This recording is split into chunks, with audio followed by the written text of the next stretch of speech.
tutorial que se llama clases 2, bueno, vamos a trabajar. Pero no habíamos tenido oportunidad como de platicar bien a fondo esta parte, ¿no? De los videos de cómo aprendemos. Yo quisiera dar como un resumen hablado, no es pregunta examen, pero lo que pasa es que cuando, a ver, ¿cómo me organizo la idea? Más o menos, hasta hace unos años, y estoy hablando a lo mejor unos 10 años, aproximadamente entre el 60 y el 70% de alumnos egresados de secundaria ya no continuaban con bachillerato. El 70%. De los que egresaban de primaria, cercano a un 10% ya no continuaban secundaria.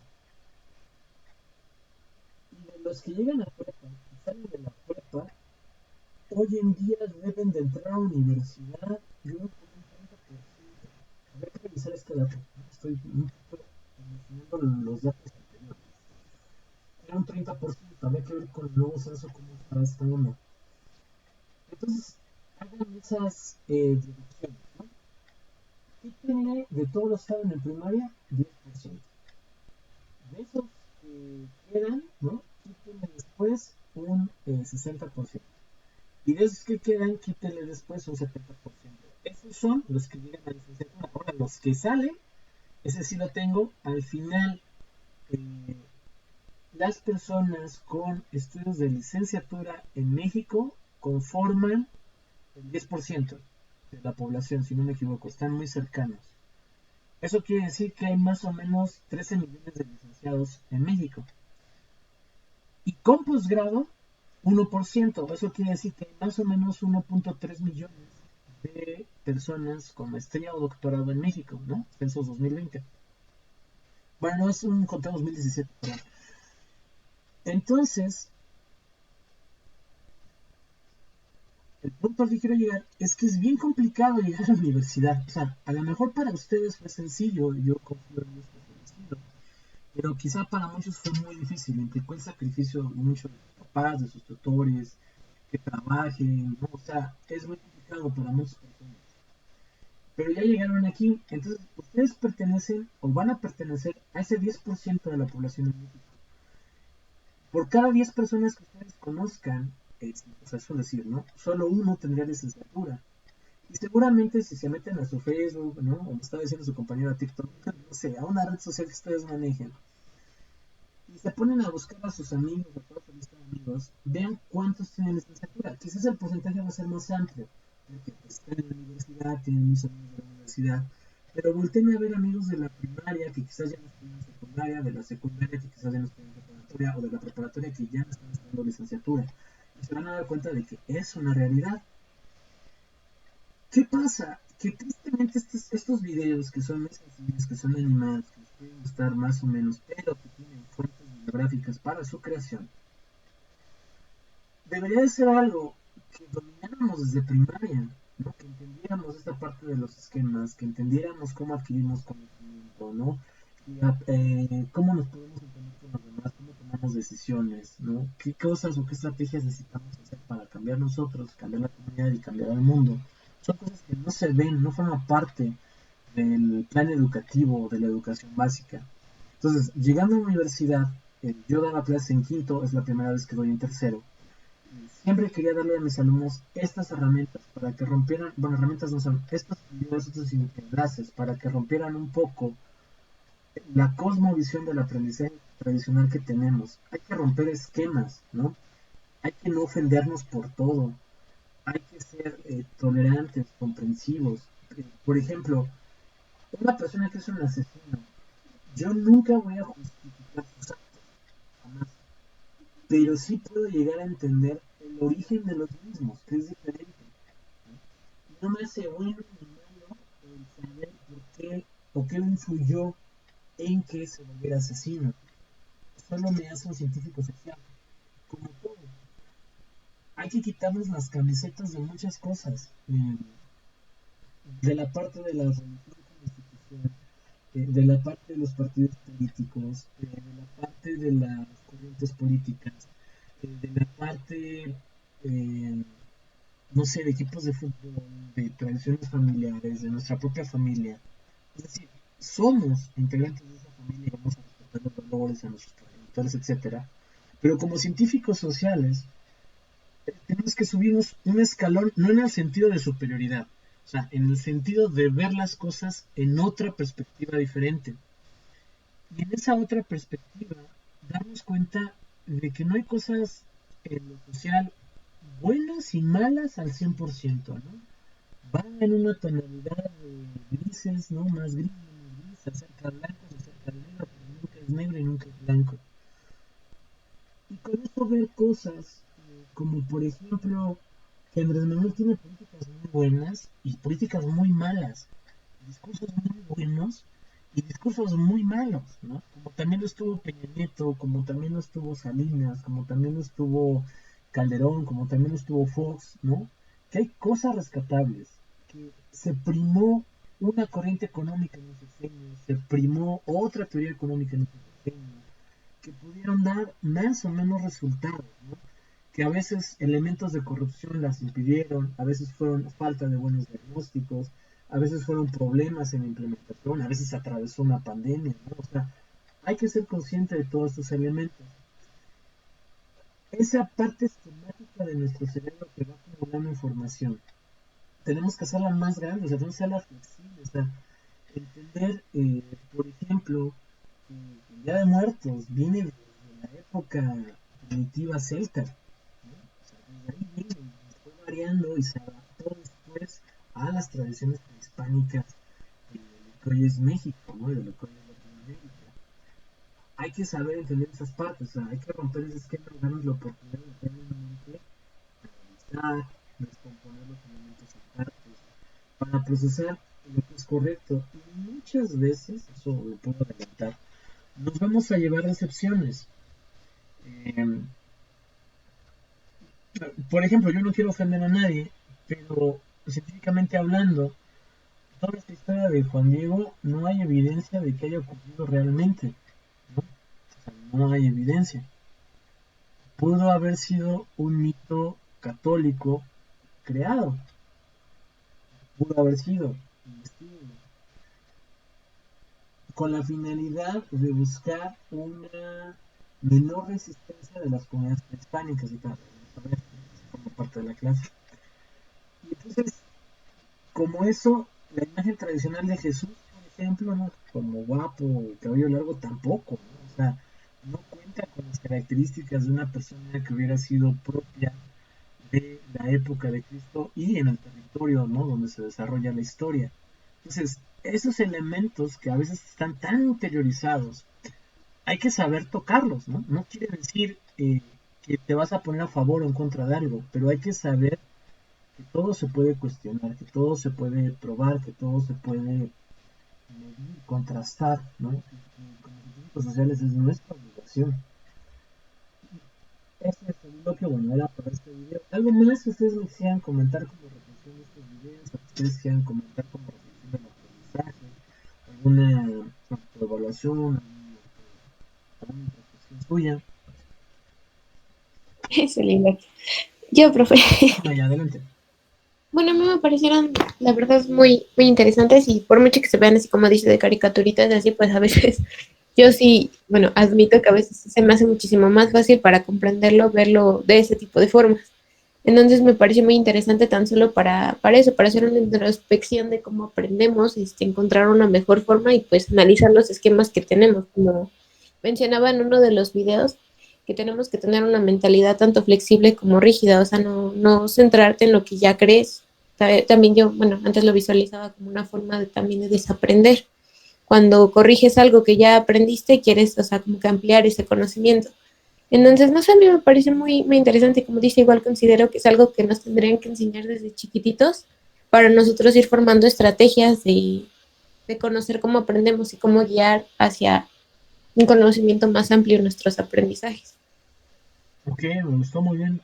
Les voy a ayudar a desaprender algo. En la teoría del Big Bang no es una teoría de la creación, es una teoría del universo conocido, que es diferente. Es decir, teoría del Big Bang explica dos cosas. El fenómeno de expansión del universo, ¿no? Que las galaxias se están separando cada vez más, pero que todo está en movimiento, ¿no?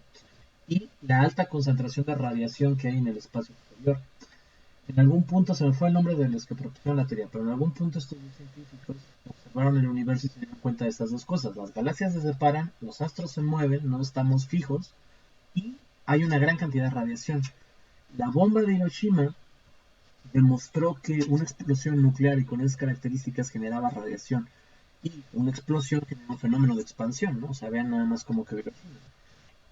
De ahí teorizaron que un gran cúmulo de materia condensada explotó dando origen al universo conocido. Pero no explica lo que había antes, ¿no? No explica cómo pudo ser que se conjuntara. Y es una teoría. En el CERN, en este instituto que está entre Francia y Suiza, que es el colisionador de hadrones más grande del mundo, están intentando demostrar que esto fue así, en escala mínima. Mientras no lo demuestren, no es ley, es teoría, ¿no? Tiene fundamentos, tiene bases sólidas, pero no es ley, y hay una gran diferencia. Lo mismo con la evolución. Eh, Hay estudios recientes que están demostrando que los elefantes cada vez tienen menos colmillos de marfil. O sea, sus colmillos o nacen sin colmillos o sus colmillos son muy pequeños. Y de esta manera los cazadores ya no los cazan porque no les sirve un pedacito de marfil, ¿no?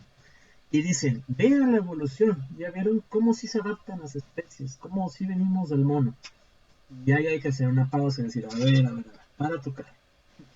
Primero, no es que los elefantes genéticamente en su interior digan, hay que nacer con colmillos chicos para que no nos casen y se adapten. Eso no es la teoría de la evolución. La teoría de la evolución habla de una selectividad natural, es decir, si a todos los elefantes de colmillo grande los matan, ¿no? Y a los elefantes de colmillo chico no, ¿qué elefantes son los que se van a reproducir? Los de colmillo chico, porque los otros están muertos. Ellos, ya por alteraciones genéticas evolutivas, tenían colmillos chicos. Y al solo sobrevivir los elefantes de colmillos chicos, solo ellos se reproducen. Esa deformidad que el colmillo chico se hace más intensa en las siguientes generaciones. No es que el elefante se haya adaptado y a decir, ¿quieres tener? No.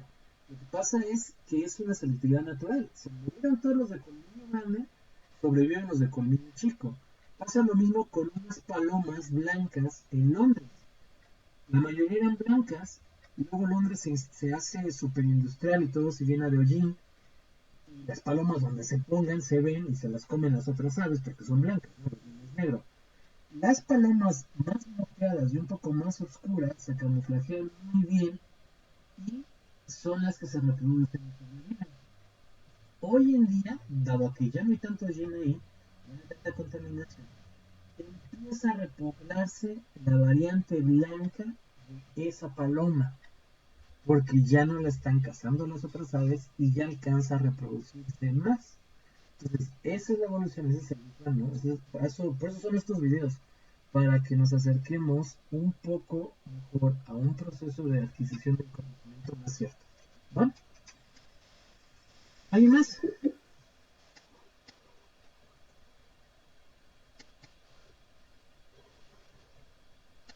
¿No? Okay. Vamos entonces a iniciar con las clases del día de hoy. Les dejé unos videos, ¿no? ¿Cierto, Alfonso? Se ve un poquito mal, pero sí de la historia mínima de México, ¿correcto? Sí. Esta va a hablar en términos generales de lo que es el país, y ya lo iremos viendo en las siguientes clases, pero para estas láminas les quise poner una recopilación cronológica de algo que se llama Menes de Abun, ¿no? De un libro que se llama Hidalgo, una tierra que se renueva, ¿no? La historia de una tierra que se renueva, y les quise aquí poner una foto de él, ¿no? El escritor, le dieron un reconocimiento en la full. Es un cronista, no confundir con un historiador, es decir, el cronista busca hechos, documentos antiguos y va recopilando lo que los documentos dicen armando una cronología del tiempo. Un historiador van más en el sentido de comprobar la veracidad de los documentos, de los hechos a través de otras técnicas propias de la historia o propias de los historiadores o antropólogos. Para fines teóricos, miren, esta materia nos sirve muy bien en lo primero, ¿no? La parte cronológica. Comentarle la letra. A lo mejor bajo la presentación en estos días y la vuelvo a subir solo para subir un poco más la letra. Vamos a ver la época prehispánica y colonial en México, muy resumida, porque nuestro temario inicia en la independencia, pero me quise centrar en el estado de Hidalgo, ¿no? Creo que vale la pena que viéramos un poco de la historia más cercana en el estado. Y en época prehispánica, el ámbito geográfico es sin duda el factor decisivo en la historia y desarrollo de los habitantes de cada región. Si ustedes ven las poblaciones incas y su técnica de degradación de montañas, ¿no? Donde van a ver,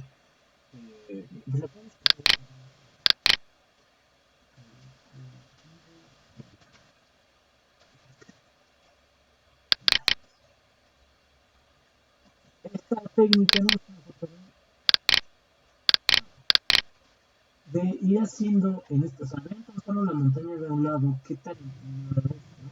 Por eso ni siquiera que ellos hubieran necesitado crear esta técnica de hacerlas como escalonadas, por crearles escalones, para que la lluvia y otros elementos como ríos, etcétera, puedan ir irrigando sus cultivos, ¿no? A través del agua, ¿verdad? Y es un proceso altamente efectivo de cultivo, o sea, están cultivando en un monte, ¿no? Porque no tiene planicies. Si nos vamos, por ejemplo, a cultivos mayas, veremos que, al menos en algunas de las ilustraciones, se puede ver cómo la tierra es diferenciada, ¿no? Me llama la atención.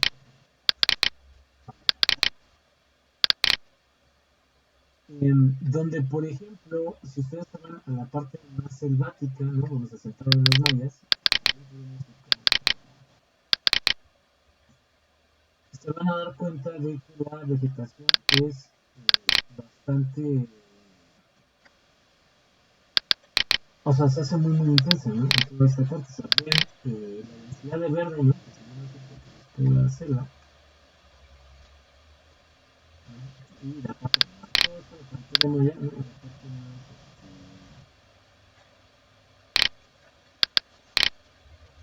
más tradicional, bueno, ya hay grandes ciudades como les he dicho, pero sigue siendo con una gran, con un gran componente geográfico que no se está contribuyendo. Con un gran, aquí no se entra tanto, pero sí, ¿no? O sea, ya la densidad de cómo crecen los árboles, etcétera. Entonces, ahí la técnica de cultivo era diferente, ¿no? Talando bosques para hacer planicies, porque se dan cuenta que no es plano, también es montañoso. Es plano, pero atascado de bosque, ¿no? Atascado de vegetación. Los cortan y luego queman la tierra, a veces le quema conocido esto, ¿no? De quemar el cultivo, para que deje ciertas propiedades, para eliminar vestigios de algunas malas hierbas, ¿no? A través del fuego, para eliminar algunas alimañas, como pueden ser, por ejemplo, ratones, topos, etcétera, que dañan los cultivos que los comen. Y después viene el arado de las tierras, la plantación de cultivos. Entonces, es diferente cómo se tiene que adaptar, por ejemplo, un pueblo inca cultivado, cómo se tiene que adaptar un pueblo maya, ¿no? Y si nos vamos, por ejemplo, a un cultivo azteca, aparece la famosa chinampa, ¿no? Que ellos habitan una región de un lago, ¿no? Solo es ilustrativo, ¿no? Y no hay territorio, ¿no? O sea, la historia nos narra que este pueblo azteca, Mexica y sus orígenes, era un pueblo marginado, segregado, y cuando llegaron al Valle de México, los otros pueblos de ahí los vieron como tan malos, tan pobres, tan coloquialmente hablando de los al que le permitieron asentarse en la zona más fangosa, pantanosa, luego de ahí, ¿no? El Valle de México, y tuvieron que adaptarse, ¿no? En este caso a través de las plantas, para crear pedazos de tierra artificial donde sembrar, donde construir, y en el futuro se convierte en una de las maravillas del mundo, ¿no? Cosa bien interesante, que muchos años después, la técnica perfeccionada, ¿no?, le permite a los grandes principados árabes crear islas artificiales, ¿no? Totalmente. Con una técnica, claro, muy distinta, pero que conserva el mismo principio de crear tierra donde no la hay, ¿no? Y empiezan a hacer cosas tan interesantes como estas, ¿no? Y que si nos vamos al Street View, ay, siempre caigo en este Street View. Bueno, esto era como un hotel. Voy a avanzar por aquí un poco. Que si nos vemos a este Street View, no nos daríamos cuenta que todo lo que estamos ocurriendo en realidad era mal, ¿no? O sea, y hoy en día parece como un pedazo de tierra común y corriente. Bueno, no tan común y corriente, ¿verdad? Pero no se ve que fue 100% hecho por el hombre, ¿no? Desde el suelo, desde la isla. Y la isla está 100% hecha por el ser humano. Entonces, imagínense, si esto es impresionante hoy en día, ¿cómo habrá sido que nuestros años en día, ¿no? Toda una ciudad flotante por el cielo. Retomando nuestra presentación, a esto me refiero cuando hablamos de que el contenido geográfico, la orografía del lugar, va a motivar a distintas poblaciones a adaptarse o a adaptar sus técnicas a sus necesidades y a las oportunidades que ofrece el territorio. De ahí, futuros planeadores, el componente de análisis regional es tan importante y de planeación regional es tan importante, porque no vas a poder acabar con la pobreza, con la marginación, con aumentar el nivel educativo. No lo vas a hacer igual en la Ciudad de México, en una zona como Tepehua. No lo vas a hacer igual en Monterrey, en Guadalajara, que en Querétaro, que en Pachuca, que en Tulancingo, porque responden a climas diferentes, orografías diferentes, tradiciones diferenciadas, ¿no?, que te pueden brindar los elementos para una mejor aceptación de tu política pública, de tu proyecto, o un rechazo total, ¿no? Porque no respetas las tradiciones del lugar, o no respetas los recursos del lugar y puedes comprometer de hecho y hacer un daño mayor que un beneficio, teniendo presente. Méndez Yagún nos dice en sus recopilaciones que los primeros indicios de vida en nuestro estado corresponden a hace más de 24.000 años. Y en ese entonces, ojo, indicios de vida, ¿no? Hablábamos de grandes animales que recorrían el territorio. Los primeros pobladores eran de carácter nómada, como la mayoría del mundo, y existe evidencias de breves instancias debido a temporadas rupestres y otras cosas que están contenidas en el libro, ¿no? Hay un proceso de movimiento cíclico que yo se los había explicado. No piensen que, por ejemplo, ¿no? Esto está bien bonito. A ver si me pueden un segundo. Un segundo. No, sí tendría que ser México. A ver. Pero yo creo que Puebla puede ser una. Es que nuestro estado es muy intrincado. Tiene una relación muy complicada. Pero bueno, tiene un pedazo más o menos verde, ¿no? No piensen que hoy se despertaban, ¿no?, aquí en Catepec y caminaban a la colonia Puerto de la Nación, y luego el otro día caminaban a Miguel Acabay, y luego el otro día a San Antonio Abad, y luego el otro día a Campeador, y luego el otro día a Cuauhtémoc, o sea, no. Se establecían en un lugar durante un gran periodo de tiempo y levantaban cositas y a lo mejor levantaban una barda, pero no conocedores de la agricultura y la domesticación de muchos animales, porque era probable que algunos sí estuvieran domesticados, tenían que una vez que los recursos se agotaban de esa zona, moverse a otra zona. Pero estamos hablando de meses, ¿no? O sea, de agotar los recursos de una zona y no hablamos de una deforestación. Hablamos pues de que los árboles ya no se les acaba de dar fruto, ¿no? Se les acaba el fruto, los arbustos también. Los animales en sus ciclos naturales por calor, temperatura, etcétera, se van moviendo como manada a otros lugares. Y también los pobladores, ¿no? Nómadas es eso, no quiere decir, ay, no tenían casas, ay, vivían en cuevas. No, no siempre. Pudieron haber tenido chozas, lo que lo conocemos como tiendas de campaña hoy en día, ¿no?, pabellones, y eran móviles, ¿no? O sea, iban como en una constante peregrinación. No es que fueran totalmente incivilizados, llevaban su civilización consigo, era una civilización móvil, por no dominar la agricultura y no poderse quedar en un tiempo, en un lugar con estos recursos regenerándose, ¿no? Ahora, ese es el movimiento cíclico. En la época prehispánica, ¿no? Son más o menos después de 3.000 a 4.000 años del comienzo de la agricultura, en la mayoría del territorio mexicano y en nuestro estado se va a cultivar maíz, frijol, chile y calabaza.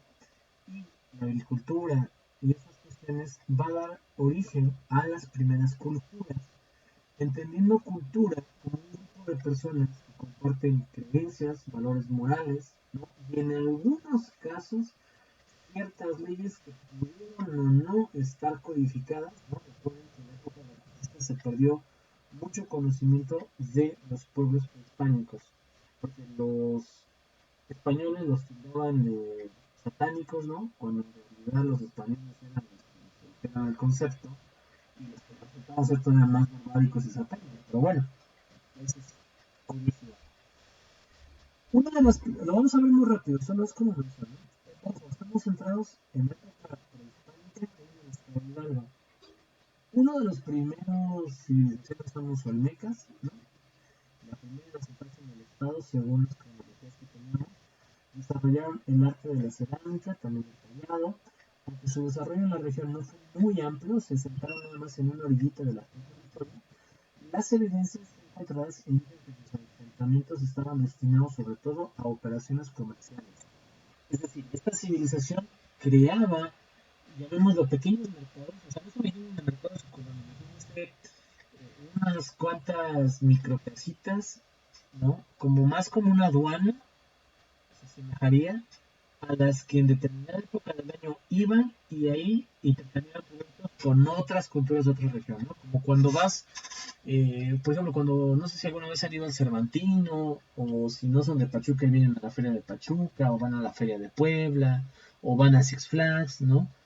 Son gente de muchos lugares que se congregan en un solo punto con la finalidad de un intercambio comercial. Eso hacían los olmecas en el territorio hidalguense. Luego los teotihuacanos, ¿no? Más o menos del 200 al 650 de nuestra era, es una de las civilizaciones más grandes. Su continua expansión los obligó a movilizarse, buscando sitios contiguos para proveer de productos agrícolas y obtener materias primas, ¿no? Se asentaron en Hidalgo, en el valle de Apan y Tulancingo, y más tarde llegarían al valle de Mezquital. Lo curioso de esta cultura, ¿no? O de esta civilización, es que tenía una organización en clases sociales y grupos profesionales, o sea, estaban divididos los que eran artesanos, los que eran constructores, los que eran, ¿cómo se llama esto de las pieles? Eh, Peletería, ¿no?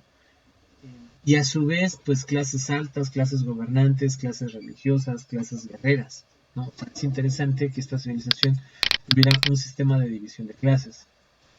Otra más son los otomís o ñañús, que de hecho esa es la forma correcta de escribirlo.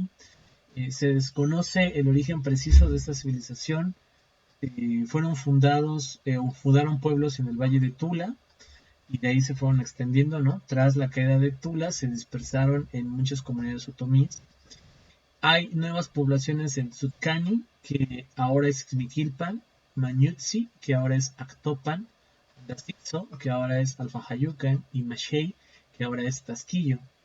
El otomí es una lengua rica en palabras, y la mayoría de pronunciación nasal. Yo no puedo hacerlo, pero espero que un día conozcan a alguien que habla otomí puro.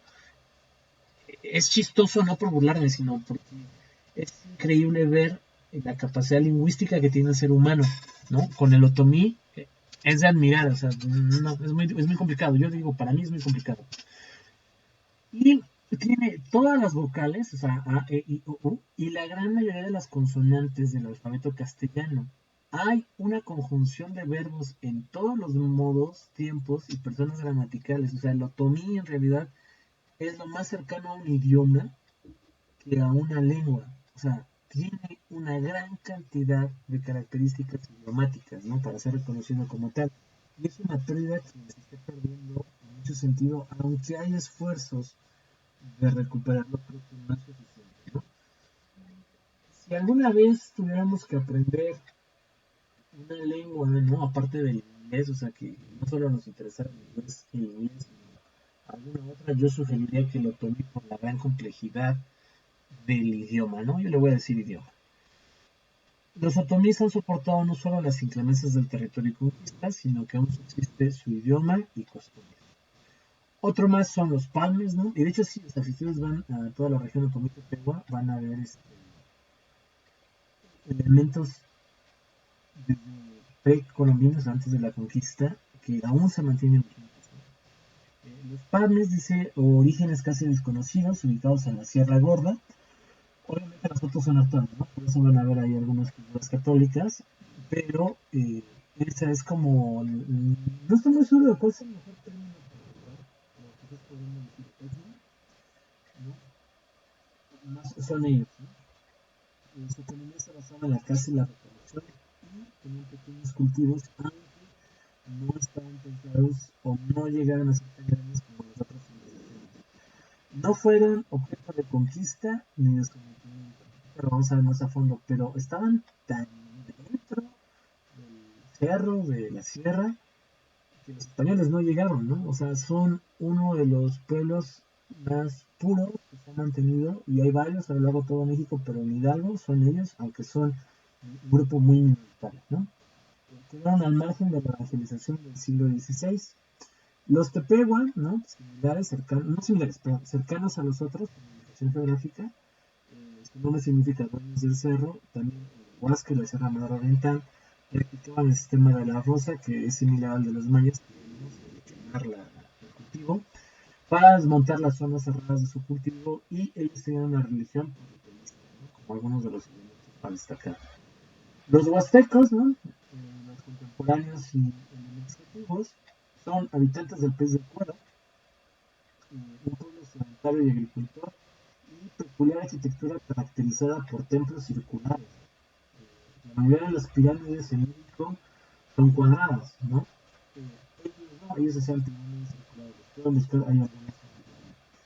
Los toltecas, quizás un poco más cercano luego, ¿no? Por de Puebla, surge a través de la fundación de grupos toltecas, chichimecas y nuascas. O sea, en realidad aquí lo que nosotros estudiamos como toltecas es una fusión de estos tres grupos.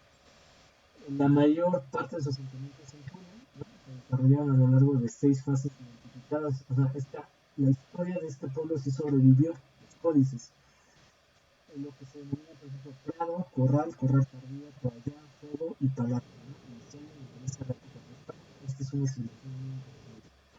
Su religión estaba basada en sacrificios humanos, construyeron escuelas, calles, plazas y tenían un sistema de gobierno democrático. Entonces, o sea, no pensar que por eso lo coloco todos estos pueblos aquí, que antes de los españoles nos aventábamos flechas de obsidiana y no teníamos organización y éramos incivilizados y no teníamos tecnología, o sea, no, de hecho íbamos muy bien, retrasados en el proceso histórico, por lo que ya se explicó que el hombre original viene de esta parte medio africana, medio lo que es actualmente el Medio Oriente, ¿no? O sea, por ahí tiene el origen, y de ahí se dispersa todo el mundo, tardándose más en llegar al continente americano.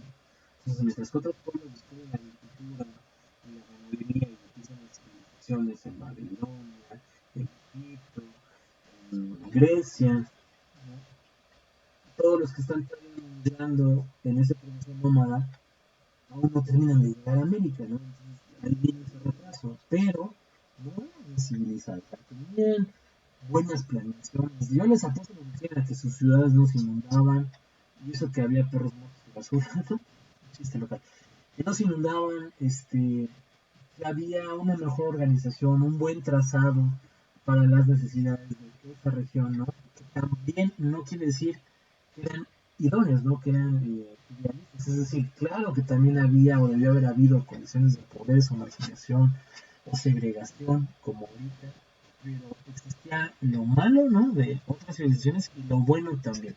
Entonces, no pensar que eran personas incivilizadas, inconscientes, poco inteligentes, no, al contrario, eran muy habilidosos, desarrollaron civilizaciones muy interesantes, algunas con organizaciones gubernamentales muy complejas, operativas muy complejas, ¿no? Dignas de un reconocimiento.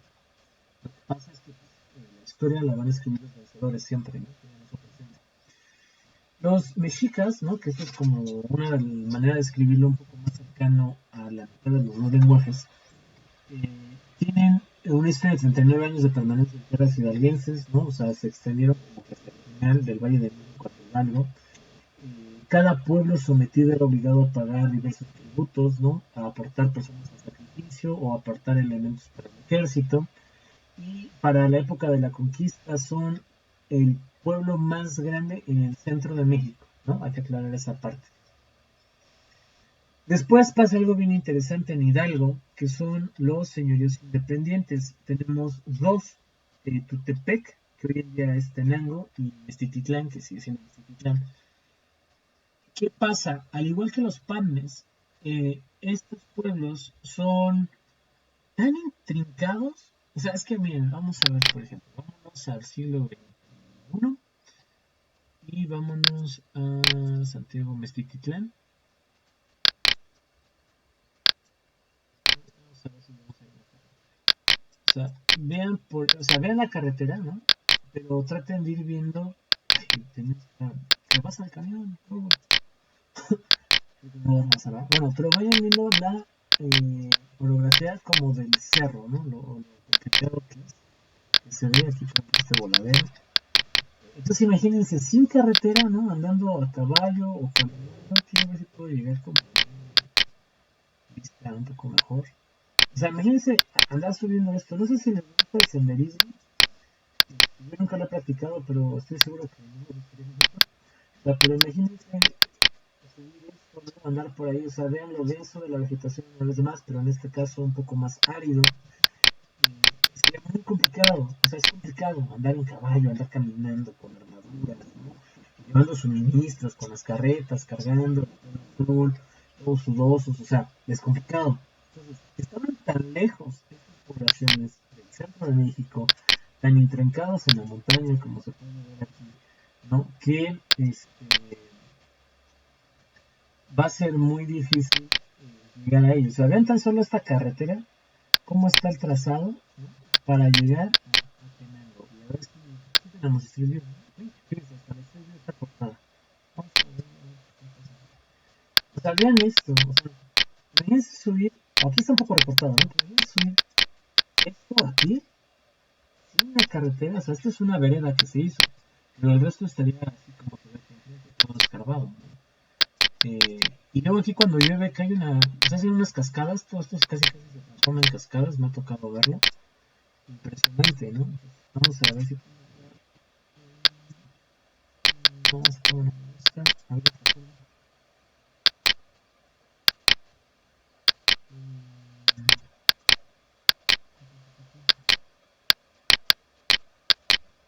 no, un segundo. Ah, esta está buena. O sea, claro, imagínense que nos posicionamos aquí, o sea, por dónde subimos, porque no existe la carretera. Y el pueblo está hasta allá arriba, ¿no? O sea, no sabemos muy bien cómo llegar a nuestro lugar. ¿Cómo llegas aquí a caballo, a carreta, cargando provisiones, cargando armaduras, ¿no? Las espadas, cuántos días o meses te tomaría llegar y cuántos suministros tendrías que haber llevado. Y no hay refrigeradores, no hay frigobares, no hay hieleras, no hay hielo, ¿no? O sea, ¿cómo conservas? Todo tendría que ser a base de agua, vino, pan. Y de hecho el agua a veces se echa a perder, por increíble que parezca. Entonces vino, porque el vino al tener alcohol, increíblemente es más saludable en esta época de la historia que el agua, ¿no? En muchas ocasiones. Es increíble. Claro, hoy en día tenemos está un poco más bonito, ¿no? Ya llegando al lugar, se nota más como la civilización, o bueno, la parte que nosotros tenemos como civilización. Pero imaginar que esto en algún punto fueron chozas, cabañas, ¿no? Fueron templos como se ve en otras figuras o en otros lugares prehispánicos, como por ejemplo Teotihuacán, etcétera, ¿no? Hasta acá de intrincados estaban una representación, en este caso Popocatépetl, ¿no? Lejos e inaccesibles. Entonces quedaban muy al margen de la conquista, casi no se enfrentaron, casi no se enfrentaron a los españoles. A la llegada de los españoles, la mayor parte del territorio andiense estaba ocupado por el nivel azteca, ¿no? Excepto los servicios independientes Juárez y Popocatépetl en Iztapalapa. En la época colonial, ¿no? ¿Dudas con lo prehispánico? ¿Comentarios? A ver, ¿dudas?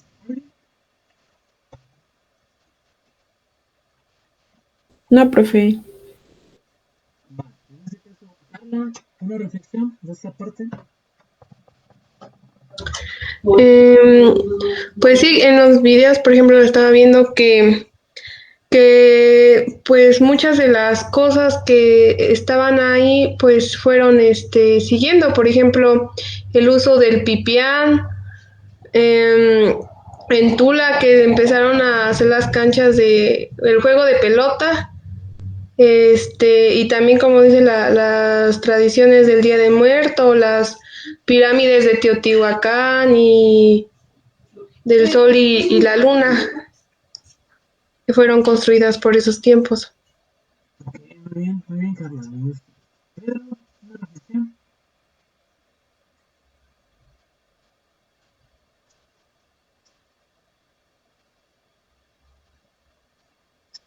Yo, Profe, perdón, profe. Ah. ¿me habló a mí? Es que... Sí, Ah, no, perdón. Ah, no, pues está súper interesante. De hecho, bueno, me acuerdo que en una de las clases de historia estaba, bueno, creo que en secundaria, nos habían dicho que era como de las primeras civilizaciones, creo que fue la azteca o la maya, no me acuerdo, que hicieron baños públicos, ¿no? Y pues estaban como tan avanzados en eso del drenaje y todo eso, a pesar de lo que usted nos estaba diciendo, ¿no? Que pues fueron las últimas civilizaciones en poblarse aquí en América, ¿no? Bueno, en el mundo, por sí, así decirlo. sí, sí. Muy bien, perfecto. Valeria, ¿quieres comentar algo? Ah, sí, quería decir que igual a mí lo que me sorprendió fue lo de la infraestructura y todo lo que tiene que ver con la planeación urbana que tenían. Y sí, porque yo apenas hace como 2 años fui ahí a, ¿cómo se llaman? Las pirámides que están ahí en Yucatán. Ah, Chichen Itza. Y pues sí me sorprendió muchísimo ver sus pirámides. O sea, las técnicas, o sea, los dibujos, la expresión, todo lo que ellos labraban en la pirámide era muy, pues, impresionante. Y sí me quedé así como, wow. Y en comparación de las pirámides que están por acá, por el centro del país y así, sí son muy diferentes, ¿no? Desde los materiales y lo que ellos expresaban también. Y pues sí, creo que algo que sí me quedó fue como sus infraestructuras y sus planeaciones. Creo que están mejor organizados que nosotros actualmente y ya con toda la tecnología y los recursos que tenemos a nuestro alcance, como que eran muy buenos realmente o tenían desarrollada esa parte, ¿no? Más como de organización. No sé, está muy cool, la verdad. Ok, sí, concuerdo. Gracias. Francisco, una reflexión. Pues sí está muy padre, la verdad, conocer toda esta historia de los de más bien de las culturas originarias es importante y sobre todo igual en los videos pues podemos analizar, ¿no? Que estas civilizaciones pues tenían un gran avance, ¿no? Tanto precisamente de la parte urbanística y de la arquitectura como también en los conocimientos científicos y astronómicos, ¿no? Por ejemplo, toda esta cuestión que tenían los mayas acerca ya de toda su visión astronómica, del conocimiento del cero y tantas cosas que realizaron, que la verdad, pues es un error pensar que no estaban civilizados, ¿no? Pues, ya que tenían precisamente conocimiento, tenían una estructura social y una jerarquía política sumamente complicada, entonces, pues es importante analizarlo, ¿no? Oh, sí, estoy de acuerdo con usted. Muy bien, Diego, para terminar. Sí, estuvo, bueno, pues más bien rescataría todo lo que dijeron mis compañeros porque igual me sorprendió su forma tan organizada de vivir, ¿no? Sus, por así decirlo, sus organizaciones políticas, la forma ordenar su población. Y también sí hay algunos elementos que se pueden ver hoy en día, no sé, por ejemplo, eso lo de las cosechas, la producción del maíz, o sea, sí, igual se puede ver lo mismo hoy en día, pero pues en mayor escala, ¿no? Por la industrialización y todo esto, pero pues también hoy en día pues nos está afectando ambientalmente, ¿no? Y también otro aspecto que me pareció así, o sea, que la verdad no lo desconocía fue lo del juego de la pelota, porque pues por ejemplo, pues hoy en día pues está ahí demasiadas disciplinas, ¿no? Y pues se pueden hacer por gusto, pues y también en su caso, pues representar a tu país, ¿no? A una nación, pero pues en aquel entonces el juego de la pelota pues era, se daba por distintos propósitos, me parece que era, no sé, por resolver conflictos entre pueblos o creo que también mencionaba algo para hacer sacrificios previos o algo así. Y pues es algo que hoy en día pues no estaría muy bien que se diera, ¿no? Sí, es muy interesante la cosmovisión de cada pueblo, ¿no?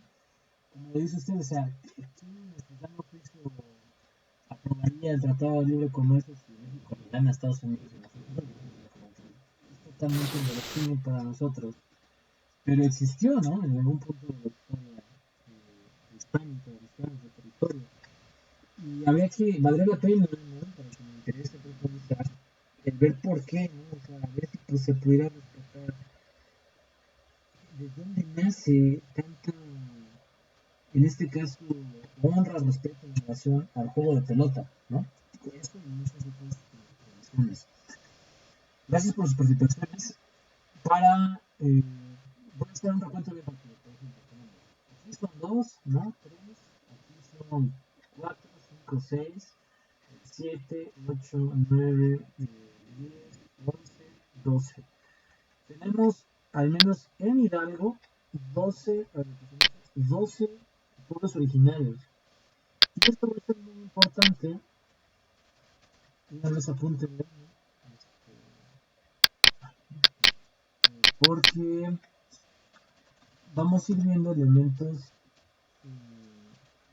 del Estado-Nación Mexicano, que es mejor veterano, el nombre, más actuales. Ya les va el artículo 2, ¿no? Búsquenlo. La nación tiene una composición pluricultural sustentada originalmente en sus pueblos indígenas, que son aquellos que descienden de poblaciones que habitaban en el territorio actual del país al iniciarse la colonización y que conservan sus propias instituciones sociales, económicas, culturales, políticas o parte de ellas, ¿no? Esta constitución, abajo, garantiza el derecho de los pueblos y las comunidades indígenas a la libre determinación y en consecuencia a la autonomía para y toda esta parte de enunciadas son 5 hojas, capítulo 2 de la Constitución Política de los Estados Unidos Mexicanos. Todo esto, ¿por qué? Pues por todo esto que vimos. Es decir, si nosotros vimos 10 civilizaciones en Hidalgo, que es uno de los 32 estados que conforman el país, imagínense cuántos otros grupos originarios no hay en los otros estados. Y Hidalgo es un estado chiquito, orográficamente complicado, que privilegió el no asentamiento de muchas culturas. Pero váyanse a otros estados, váyanse por ejemplo a Oaxaca, y van a ver que hay de variantes y de asentamientos, híjole, no acabamos, ¿no?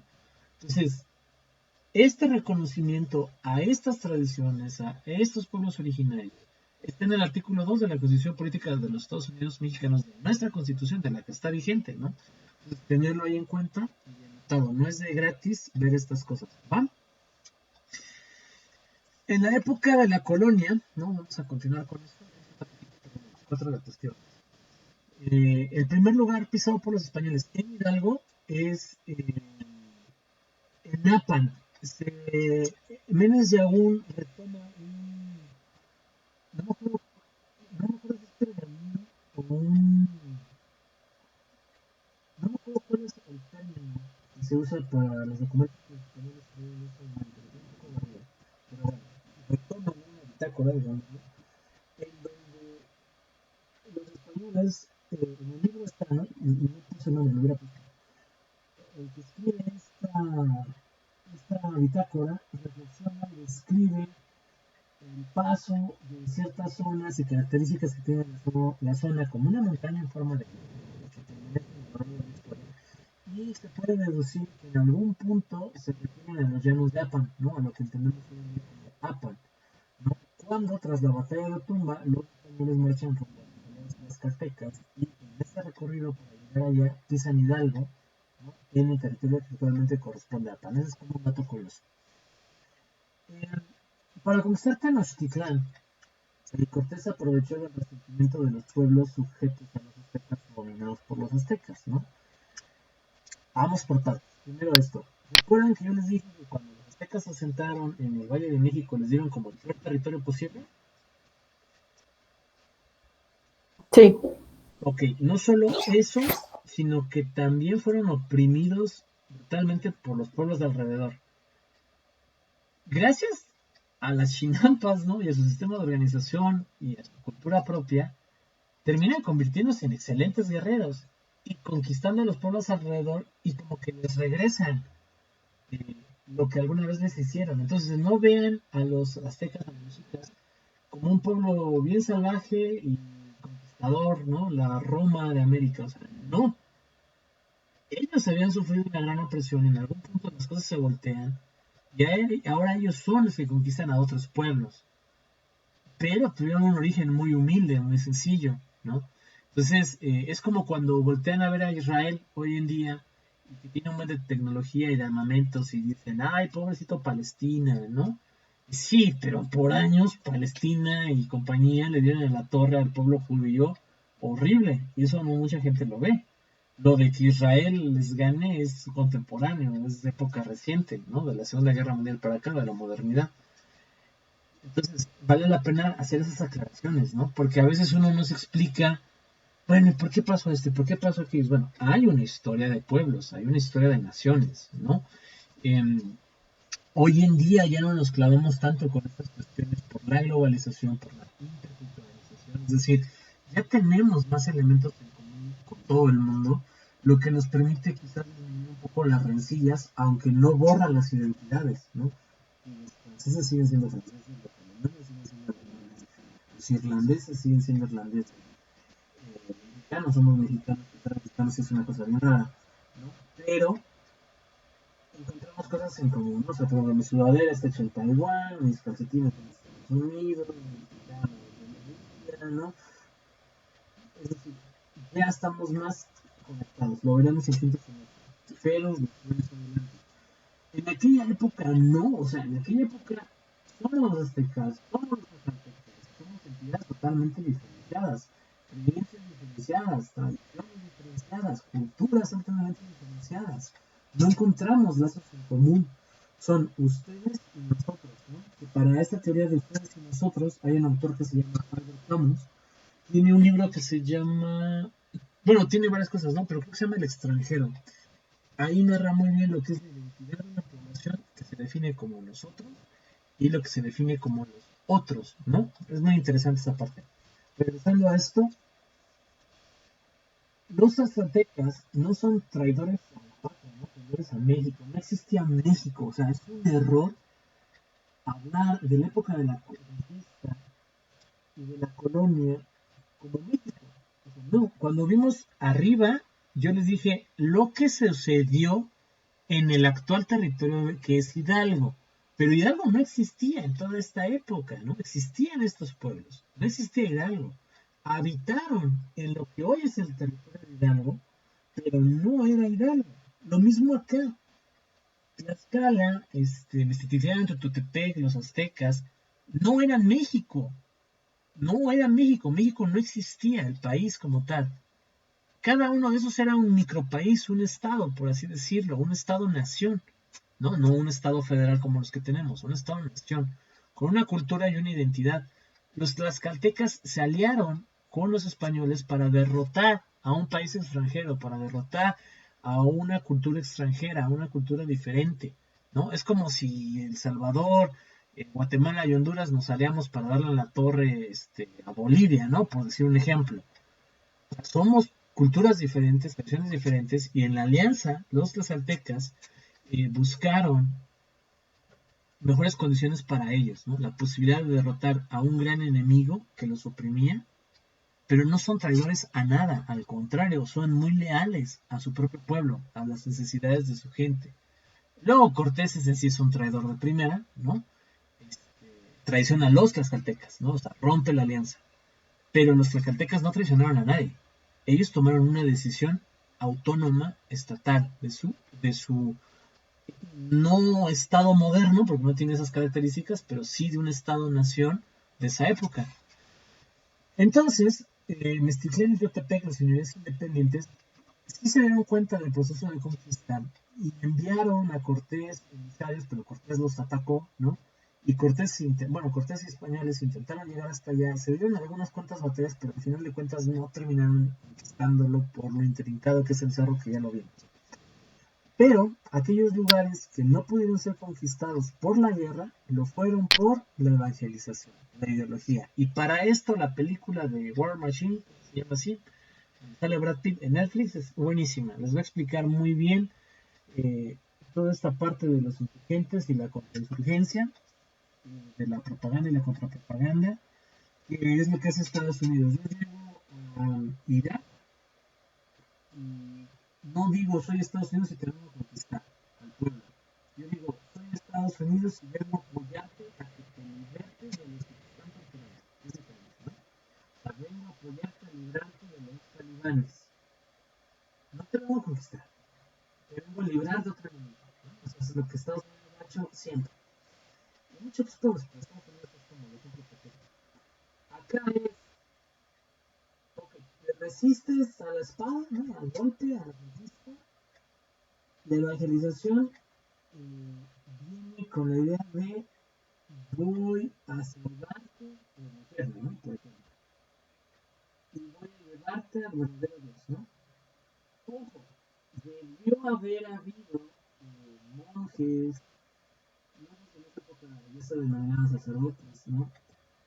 Que venían con la intención honesta y sincera de salvar almas para Dios, ¿no? Hay cristianos dentro del dogma católico, hay cristianos dentro de las iglesias católicas, hay cristianos dentro de otras denominaciones, en el sentido de que son seguidores de Cristo y realmente buscan dar cumplimiento a lo que Cristo enseñó. O sea, hay otros que agarran la religión cristiana para aprovecharse de lo que se está enseñando. Y vemos iglesias cristianas donde el pastor está súper acabado, un buen de dinero, comete abusos sexuales, dentro de la iglesia católica pasa exactamente lo mismo, dentro de cualquier religión cristiana, en algún punto puede llegar a pasar exactamente lo mismo, ¿no? Son como vicios de la organización más que del dogma religioso en sí. Acá, en esta época, la evangelización juega ese rol, ¿no?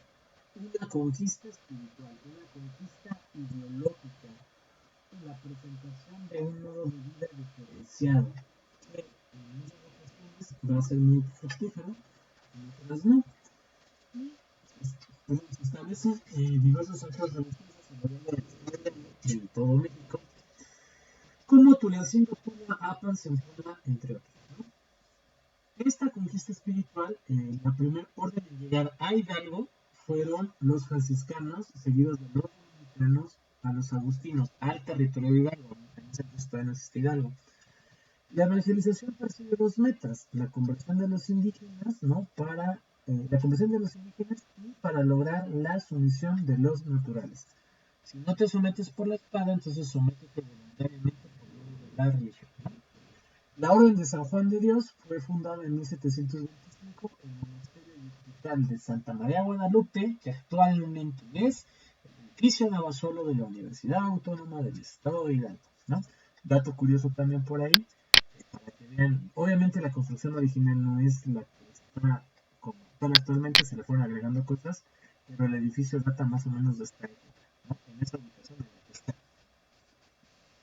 El gobierno, ¿no? De la época de la conquista, ¿no? Del virreinato, era designado por un gobernador que es un rey, y esto lo metí porque es como muy importante para ver la independencia, para entender de qué se independizaron, que este virrey era designado por la corona española, ¿no? todo este reino, el reino de la Nueva España, que no es México todavía, se divide en reinos, provincias y gobernaciones, que a su vez se dividen en alcaldías y corregimientos. Lo que es similar o equiparable a nuestros estados, municipios, localidades, rancherías, ¿no? Por poner algún ejemplo. A lo largo de los 300 años de dominación, el actual territorio del estado de Hidalgo formó parte del Reino de México y abarcó 5 corregimientos: Tetapulco, Atitalachia, Tulancingo, Mixcoahuala y Huejutla, y contaba con 9 alcaldías mayores: Zimapán, Huichapan y Quinquilpan, que en este caso, en ese punto de la historia, no es Ix, es Itz, Miquilpan, la que se seleccionó después: Tula, Actopan, Pachuca, Zempoala, Meztitlán, Yahualica, sumando posteriormente Guayacopotla y Guayacopotla, ¿no?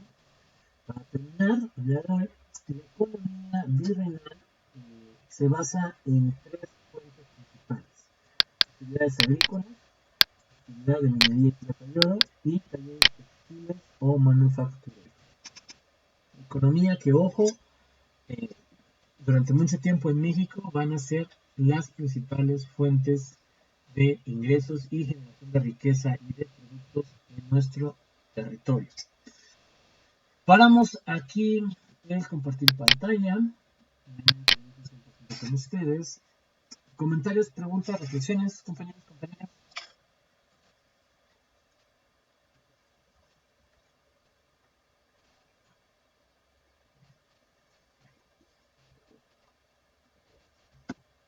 ¿No? ¿Siguen por aquí o ya se ponen por aquí? Sí, profe, yo nada más quería decirle que me fue el internet un ratito, pero ya me pude incorporar. Ah, no se preocupe. Solo este fin de semana me pongo al tanto con los videos, pues se perdieron algunos momentos, los puedan como retomar, ¿va? Gracias. ¿Alguien que quiera reflexionar algo, comentar algo?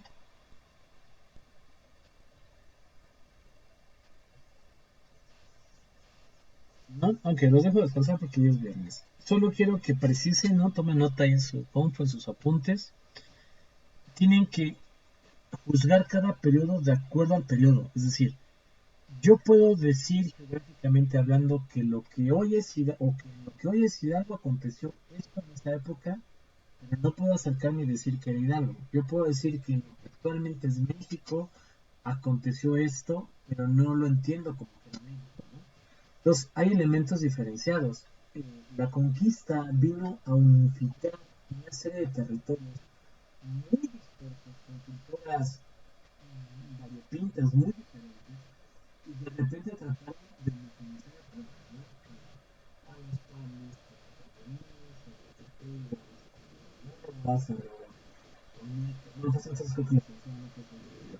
a los titihuacanos, campesitas, y hacer así de toda una gama de sabores un solo buffet, ¿no? O sea, todo metido en un mismo elemento que se va a transformar en la Nueva España, que va a estar altamente potencializada por la Iglesia Católica, y que la Iglesia Católica y sus tradiciones van a explicar muchos de los fenómenos, comportamientos que tenemos todavía hoy en la actualidad, y que cuando hablemos de la independencia de México, ya en clases y que como estamos teniendo ahorita, vamos a hablar de un grupo de personas que no pensaban en México. Es decir, no tenían un plan de, va a ser México, va a tener dos estados, nos vamos a llevar bien con... O sea, no. Ellos solo querían cambiar un dominio monárquico totalitario por parte de España sobre los nuevos territorios de la Nueva España. Lo que surge de eso es una de esas curiosidades de la historia que uno luego no termina de entender y que vamos a llamar como México primigenio, ¿no? O sea, el primer México. Y a partir de ahí, yo creo que lo vamos a hacer bien divertido. La historia de México, si algo tiene, es que es bien divertida, es muy satírica, es muy surrealista, ¿no? Y México es muy surrealista. Salvador Dalí, ¿no? Uno de los máximos exponentes del surrealismo, una vez visita México y le preguntan qué opina de México y dice México es muy surrealista, ¿no? Entonces que un experto en la corriente artística del surrealismo te diga que un país es surrealista tiene que tener mucho peso. La historia de México va a ser una historia de traiciones. Ojo, no la traición de los tlaxcaltecas, la traición de los españoles. Los españoles salían con muchos pueblos indígenas y luego los traicionan. Y al interior de la corona española va a haber muchas traiciones. Pues, México suele ser traiciones por culpa de los españoles, no por nuestros pueblos originarios. De corrupción, que aunque los pueblos originarios había, España dijo, fíjate que te voy, por corrupción del virreinato español, injusticias y marginaciones propiciadas y aumentadas por el virreinato español, que se van a mantener hasta nuestros tiempos. Traumas familiares de dominación y sublevación tan grandes que se mantienen en nuestro tiempo, ¿no? Que digamos viene disminuyendo poco a poco, pero pareciera una historia que tiende a repetirse con nuevos personajes, nuevos nombres, pero con conflictos muy similares. ¿Va? Chicos, chicas, gracias por su tiempo. Paramos